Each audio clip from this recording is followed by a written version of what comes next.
Mengapa pemerintah kita masih percaya pada Amerika, sementara mereka justru bersekongkol dengan Singapura untuk menghancurkan masa depan ekspor Indonesia?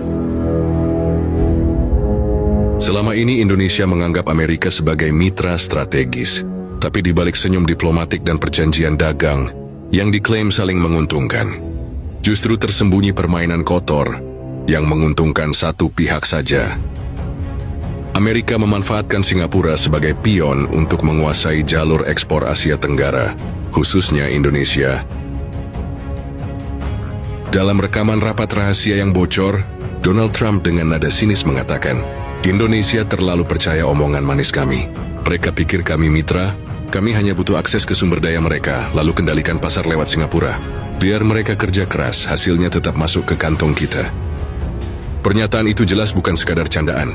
Dokumen rahasia yang dibocorkan oleh sumber intelijen independen mengungkap bahwa selama bertahun-tahun, Amerika Serikat dan Singapura telah membentuk jaringan logistik tersembunyi untuk mengontrol arus barang dari Asia Tenggara.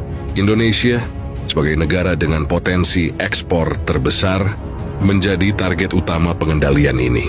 Lebih parahnya lagi, terungkap bahwa kontainer-kontainer ekspor asal Indonesia dibajak secara sistematis. Produk seperti minyak sawit, kopi, karet, hingga hasil tambang diambil alih di pelabuhan transit dan kemudian dicap ulang sebagai produk asal Singapura. Tujuannya untuk mendapatkan tarif istimewa dan akses bebas hambatan ke pasar Eropa dan Amerika. Donald Trump bahkan dengan angkuh mengucapkan, mereka kira label Made in Indonesia akan dihargai di pasar global. Itu tidak akan laku. Tapi kalau kita ubah jadi Made in Singapura, semua pintu terbuka. Ini soal strategi dagang, bukan soal etika. Sebuah pernyataan yang menampar harga diri bangsa dan menyiratkan penghinaan terhadap kredibilitas Indonesia di mata dunia. Permainan kotor ini ternyata bukan hanya soal label. Ada skenario besar yang dirancang Amerika dan Singapura untuk menjegal pertumbuhan ekspor Indonesia. Singapura dengan bantuan teknologi tinggi dan logistik dari Amerika, perlahan-lahan menyusup ke pasar tradisional ekspor Indonesia. Mereka mengambil alih pasar CPO Indonesia di India, merebut pangsa pasar kopi di Timur Tengah, dan bahkan mencuri perhatian investor nikel di Eropa. Sementara itu Indonesia dibiarkan terjebak dalam birokrasi panjang dan hambatan non-tarif yang dibuat-buat. Banyak pelabuhan di Eropa dan Amerika Serikat mencurigai kontainer asal Indonesia tanpa alasan jelas.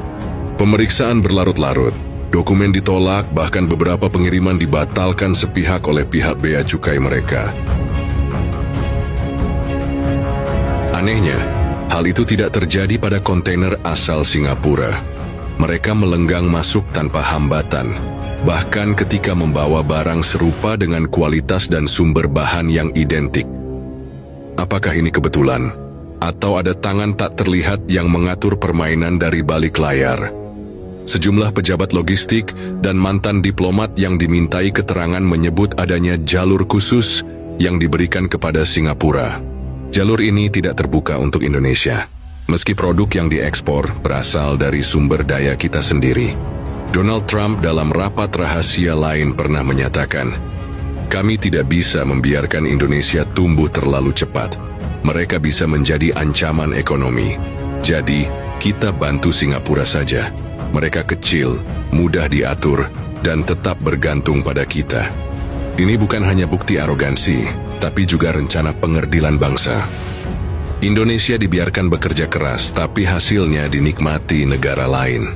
Petani, buruh pabrik dan pengusaha lokal, semua berjuang siang malam, hanya untuk melihat produknya dicuri identitasnya, disabotase pasarnya, dan dijatuhkan reputasinya oleh tangan-tangan asing yang pura-pura bersahabat.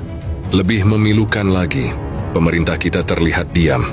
Beberapa pejabat masih berpegangan pada ilusi bahwa hubungan dagang dengan Amerika dan Singapura adalah solusi masa depan.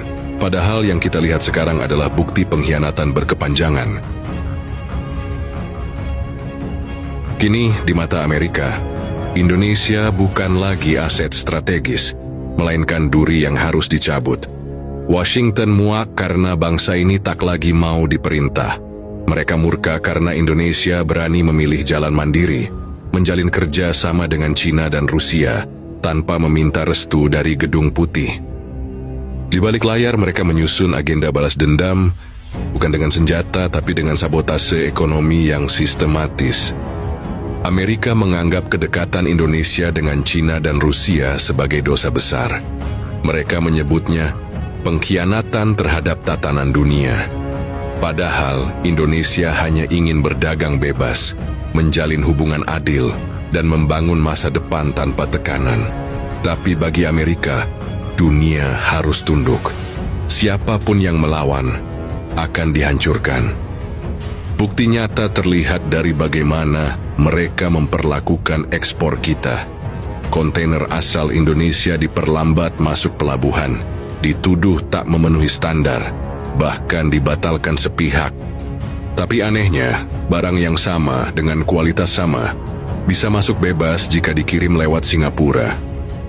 Barang kita dicuri identitasnya, diubah labelnya, lalu dijual kembali ke pasar dunia dengan harga tinggi. Inilah bentuk penjajahan era modern.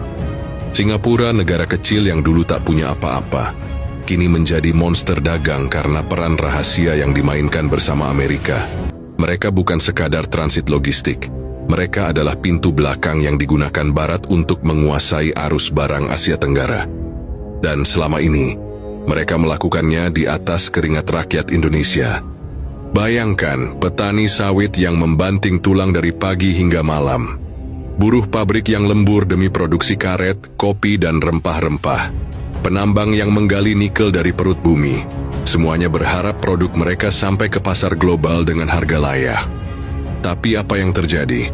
Barang mereka dibajak, diganti label, dan keuntungan dirampas oleh negara lain. Trump dengan mulut angkuhnya terang-terangan berkata, kalau Indonesia masih main dengan China dan Rusia, kita tutup akses mereka. Kita buka pintu untuk Singapura dan biarkan Indonesia kelaparan sendiri. Inilah wajah sesungguhnya dari negara yang selama ini dianggap mitra. Mereka tidak ingin Indonesia maju. Mereka tidak rela bangsa ini berdiri sejajar. Amerika ingin Indonesia tetap sebagai pemasok bahan mentah, bukan sebagai kekuatan ekonomi dunia. Sementara itu, Singapura terus menuai keuntungan.